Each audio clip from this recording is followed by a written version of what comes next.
All right. First of all, thanks for being here. Appreciate y'all. Exciting day for us. As y'all saw last night, we've got some really exciting young players in our program, and we added three more um, outstanding young ladies today. Again, we talk about in recruiting to a fit, and these kids fit in every aspect. Tremendous families, work ethic, skill set, upside. It's all there. Can play multiple positions, so they're very versatile, and all come from great high school programs and have played some really highly competitive AAU programs. So, man, I couldn't be more excited about them. I think the class has been ranked sixth and eighth in a couple different publications already, and so just again, the future of our program is really bright, and we really, y'all, this is the key to building a program. You got to stack classes.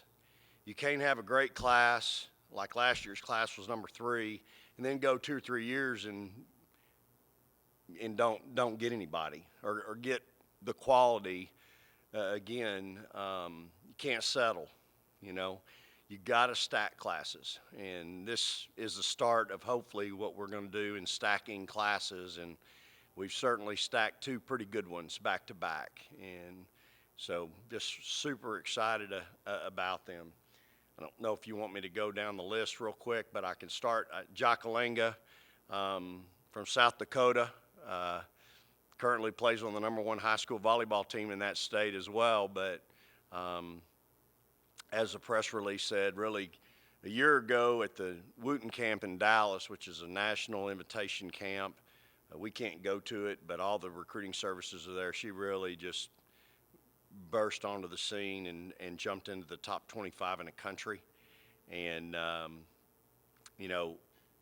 only did she play well, but again, her upside, her development is really off the chart. She's long. I think she's still growing, y'all. Every time I see her, she looks a little bit taller, and she's got, when you talk to her, she's got some discomfort and some pains that indicate she's probably still growing. So, but just a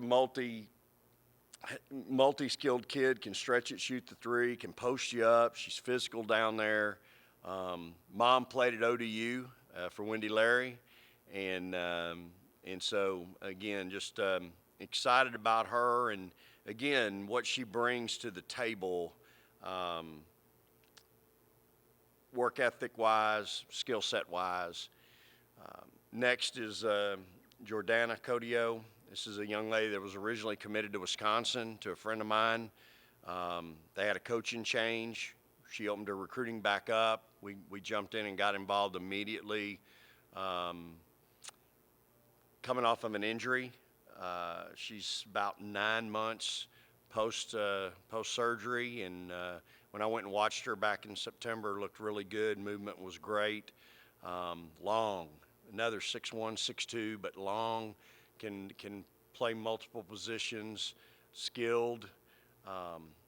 Both her parents were coaches in college, and y'all know coaches' kids are always different, and so she's somebody that understands work ethic. She understands commitment to a skill set, and so it was cool when we had her on her visit. Her brother's a sophomore, and he went to our elite camp in baseball here. They had the camp that weekend, and so they signed him up for that, and next thing you know, he got in over there and had a big time.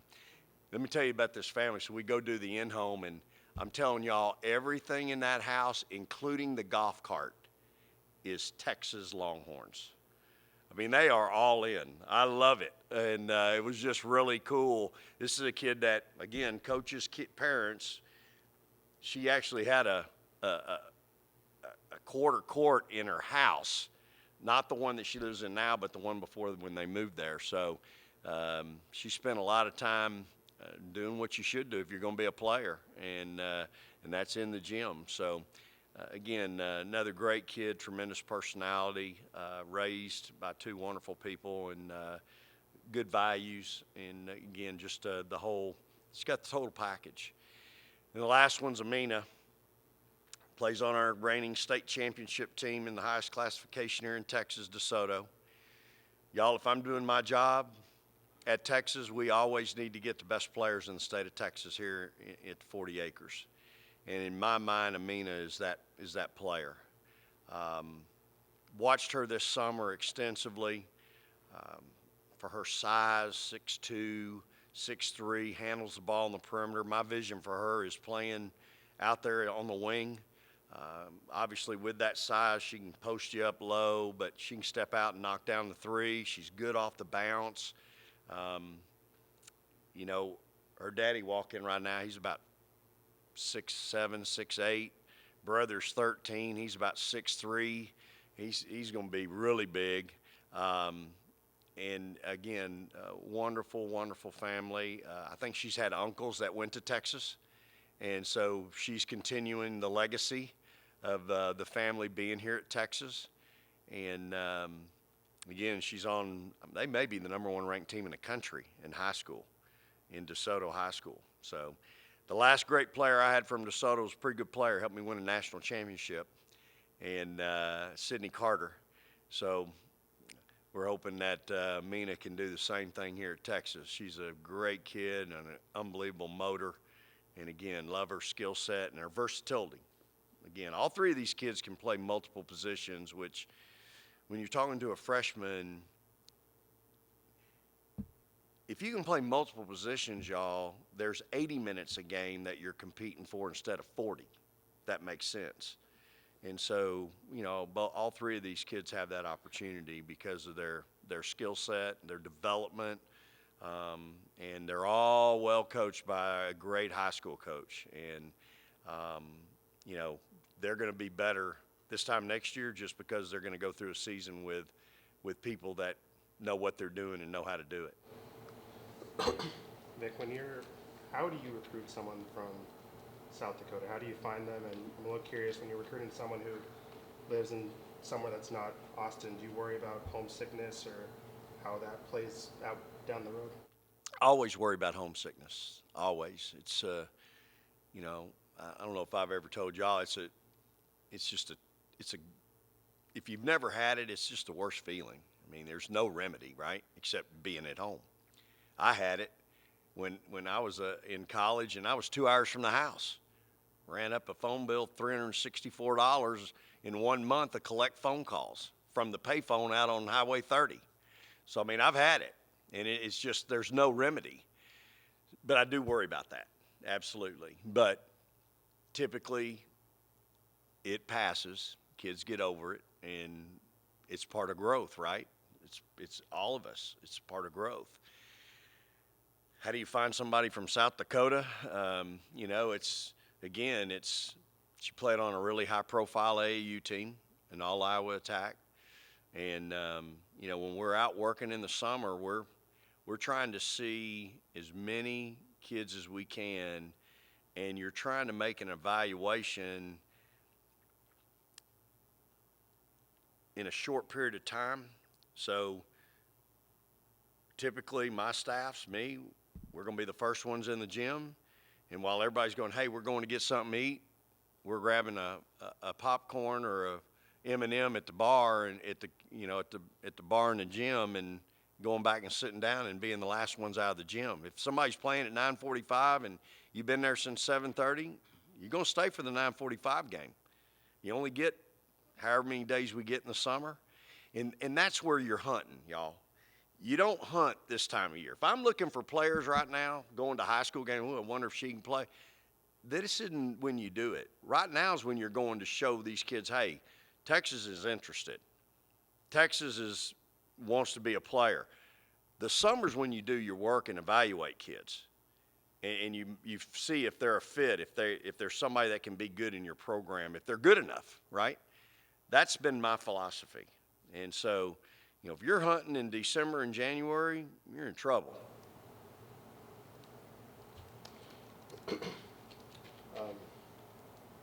Jordana seems like a pretty mature young lady. I was really impressed with some of her social stuff that she did a couple years ago. I guess it was. Is that the impression that you got with her and her off the court? Yeah, I think I could say that probably though about all three of them, but and that's from who's raised them. You have to give their parents credit. All three of them, they all come from really high character, values, morals, all that. You can just you go sit in those homes and you understand why they have the discipline in their life because it comes from the head of the house, right? So, but yeah, she's very mature. It's been hard getting through this injury. Nobody wants to go through that. And, that injury takes discipline. It takes a structured way of doing things every day. And, she's gone through it. She's coming out the other end now and can see the light at the end of the tunnel. I think she got cleared last week. So, that's what you don't want to go through that, but man, that'll help you grow up in a hurry. Yeah, Vic, you mentioned earlier, the versatility of all three players that you signed. I'm curious, how high of a priority is that for you when you're evaluating recruits, just their ability to be, switchable on the court and, versatile? It's important, but it's not the end all with me. If you're just really good at that position and we need that position, I'm good with it. But it just, with these kids, it just worked out that way. I'm not sure I've ever had a class that had three players that could do, play multiple positions. And here's the thing: they're all got size. They're all long guards. They're tall, 6'2", 6'3". I mean, they're just all built kind of the same, which I love. I love that about them. And they all work hard. They got good work ethics, and they love the game. I ask them in recruiting, do you love basketball? Because if it's just a means to an end, Texas probably ain't for you. But if you love the game, if it's important to you, got a chance. What's the difficulty? Difficulty may not be the right word. What's the challenge now with the transfer portal? As you try to fill out a roster, worry about 2 years from now, 3 years from now, have immediate needs and all that. So how does that all? Just had a staff meeting and talked about that exact thing. Unfortunately, y'all, and any coach could be sitting here, the day of kids paying their dues, putting in the work, developing, unfortunately, those days are fewer and farther between. Today is about instant gratification and now. And it just doesn't work that way, y'all. I mean, the secret to our success has been we recruit to a fit, we retain our student athletes, and we develop them. That's always been what's good for us.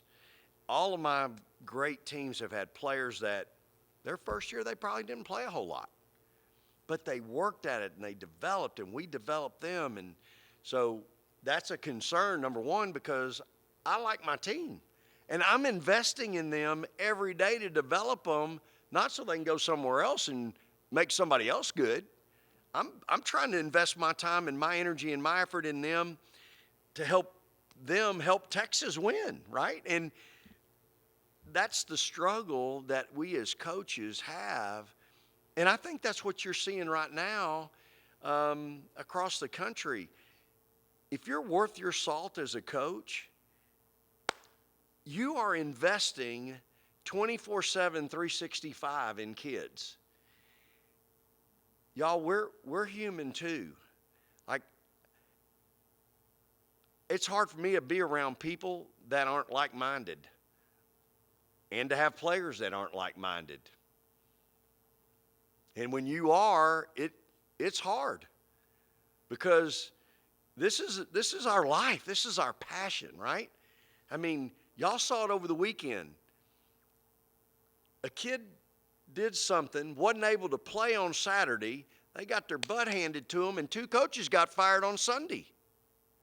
Not putting all the blame on one person or 2 people, but this is the world, y'all, we live in college athletics. Coaches' heads are rolling on Sunday in the middle of a football season. Another program lost 4 coaches. So we as coaches, we invest so much in these kids, and we want the best for them, but it's a two-way street, y'all. And so going back to the portal, I can't control the outside noise. Like, it's impossible. I can't control who's they're answering the phone to, telling them, well, man, you only played 10 snaps Saturday. You should be playing 50 snaps. I can't control that. You only played 14 minutes last night. You should have played 28 and you'd have had this many points. That's the part as a coach that's so frustrating, because you know what? That ain't important. If you could get rid of the noise and just do your job and focus on you, the rest will take care of itself. But today's world is really hard, y'all. So the transfer portal is obviously something that you're attentive to, because those are kids that a lot of times have experience, that have been to the wars, versus, okay, do I take that person who also might have some issues? They're not just transferring because of minutes played. They might have something else. Or do you risk it and take a kid that, man, their upside is unbelievable, off the chart. If they'll stick it out, they're going to be an All-American. Just a real quick follow-up on that. Do you think you can have both? Do you think you can still develop young players that maybe aren't ready as a freshman, but you know they'll be ready as a sophomore? Do you believe you can keep them in your program long enough to develop them and make them good? Or do you think they're so afraid of a transfer portal coming in because they haven't played under you yet, they're not going to, you know what I mean? Yeah, so I think there's a balance there. And here's the thing that I won't do. If I've got a really good freshman coming in, I'm not going to take a kid out of the portal or a JUCO kid if that's going to hinder their development. I'm just not. I'm going to spend my time developing that kid and bringing them as quick as I can, because that's a kid that's going to be here 4 years. So I'm real cognizant of, I've got this team, these kids, they're all young. Oh, here's a grad transfer that averaged 17 a game last year in some Power 5, and she could come in and, yeah, maybe she fits in and is a big impact for us at that position. But, man, I love these two young kids. And if I bring her in, these two kids ain't going to play. And now she going to graduate, and these two are going to transfer because they've been mad all year because you lied to me. You told me you were going to bring me in. I was going to have a chance to play, and then I didn't play. So that's how I work. It's happened.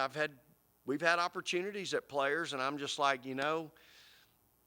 I get it, but at the same time, I'm invested in these kids. They're young, but man, they're talented, and they're going to be great. We're going to have some growing pains, but I'm willing to go that road with them. You're on the recruiting trail. I mean, you didn't recruit her, but you kind of, really liked Ashley last year because of who her parents were. Having parents who are coaches, is that an extra bonus? Is that something? Does that check a box? I mean, where does that kind of play into? Yeah, I think it's just an extra bonus. I mean, coaches' kids, they eat, drink, and sleep it, right? They're around it all the time. And, I think in Ashley's case, her parents are very real. They have a really good understanding of athletics, basketball. And so I do. I just think it's a real bonus when you get kids that have lived in that environment all their life. They're different. They're competitive different. Their basketball IQ's different.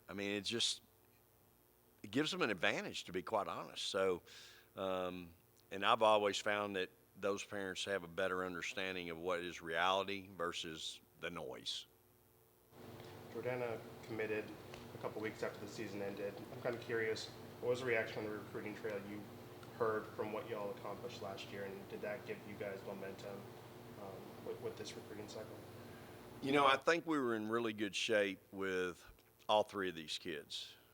Obviously, what we did closing out the year last year helped tremendously. I think the coverage we got nationally being in those games on that stage, it can't help but help you, right? So, as I told my staff this morning, that this class is 2 years in the making. We've been on some of these kids, all of them really 2 years. And so my next question to them was, okay, what's 23 look like? But I said that with the premise of great job, 22s, top 10 class, but we have so many things to consider in 23, which y'all have all brought up today. 23, what our needs are, who's out there, portal, who we might lose. I mean, all that comes into play now for a coach. And unfortunately, I don't have the crystal ball. So I know what it looks like today, but as y'all know, man, things change. Somebody left a team 3 days ago in a Power 5. Some kid went in a transfer portal, not going to play anymore. Like, why? Where are you going right now that you need to be there right now? I mean, I don't know. I just don't get it. I mean, and again, I don't know. I'm not passing judgment. Maybe there's such, that situation warrants it, but I just don't. Y'all know it's just a different day and a different age. My last one, are you done with this 2022 class, or is there a chance you may take someone if they become available? Or I'm probably done today.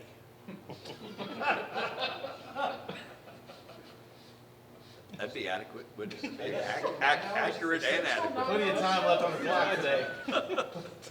I said today. I'm done today. That gets us to midnight. So, yeah, no, I'm done today. Vic, one quick question. Yeah. We were just talking about this before you got in here with Rory. Just how impressive she was at the podium last night. How it's a freshman, that's, but there was one thing that I noticed I thought was kind of subtle. You were talking and delivered I can't remember what question it was.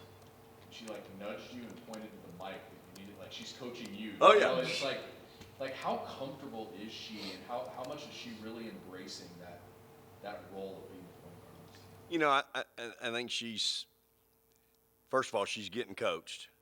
And when I pulled her out last night, I don't know if y'all noticed, but I was talking to her on the side before she went to the bench. And part of that was, hey, got to let us coach you. I'm telling y'all, I watched that kid a bunch for 2 years. I ran up a playing bill at the previous school because I've been recruiting her hard for 2 years. That was my point guard. That was the one that I thought was the best in the country, the one that I wanted. And it was easy for her, y'all. I mean, high school was just, the game was so easy for her.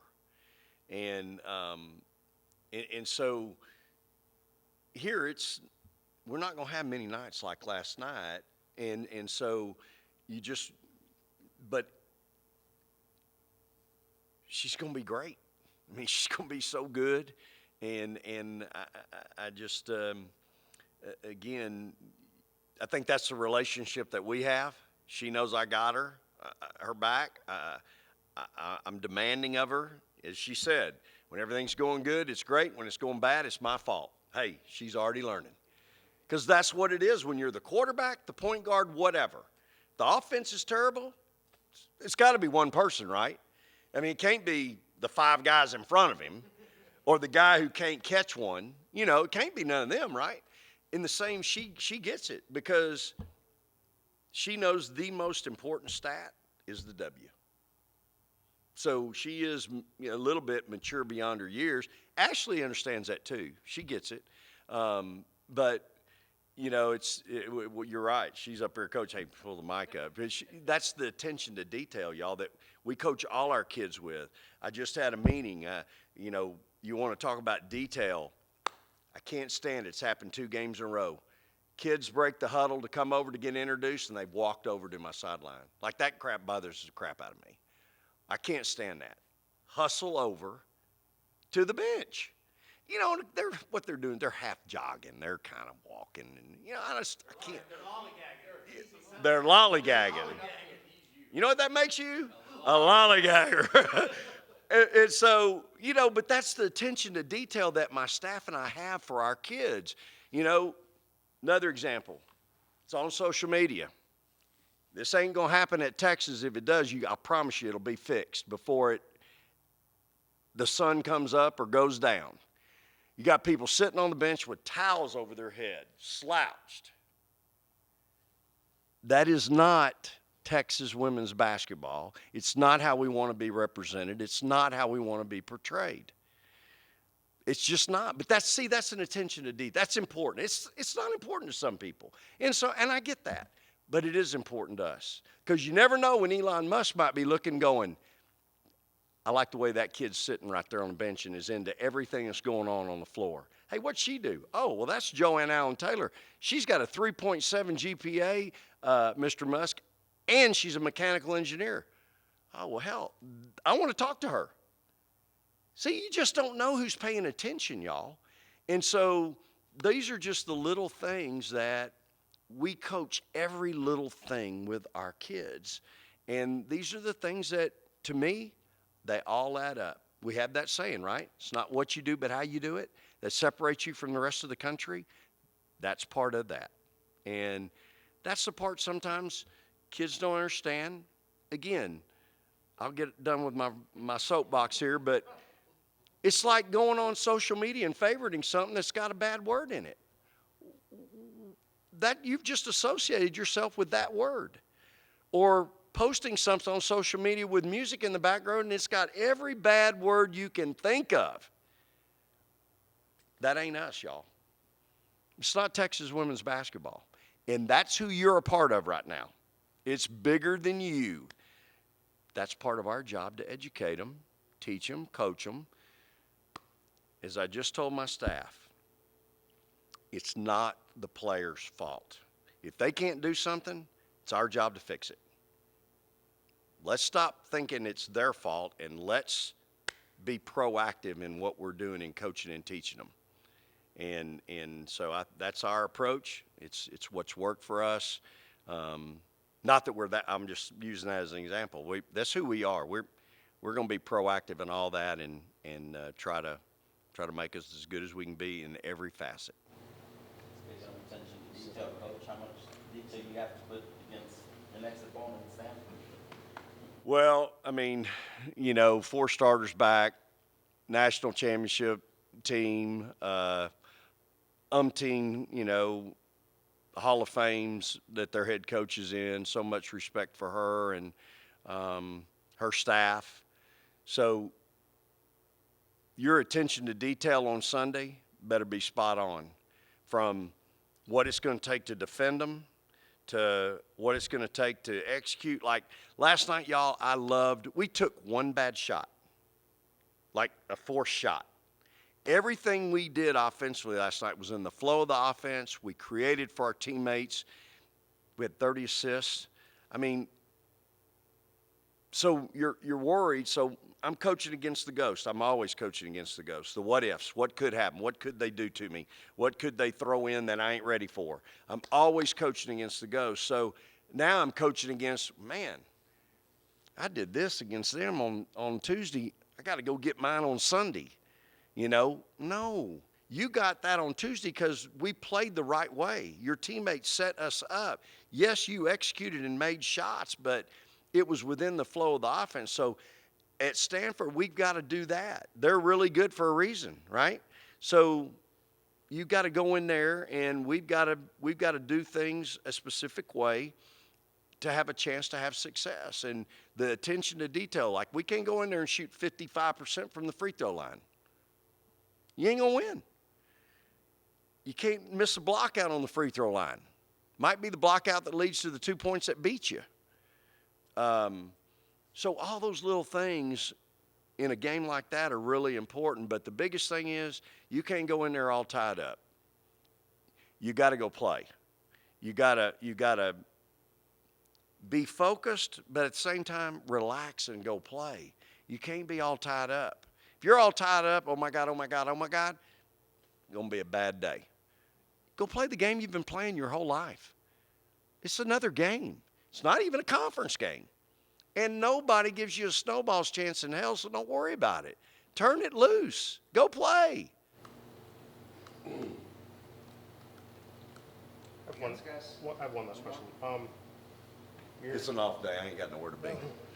Your three seniors, Yep. have they discussed with you whether or not they plan on returning next year, or are they, how does that factor into your future plans? Well, I think they're seniors, and so you understand that. And anything after that, we probably discuss at a later time.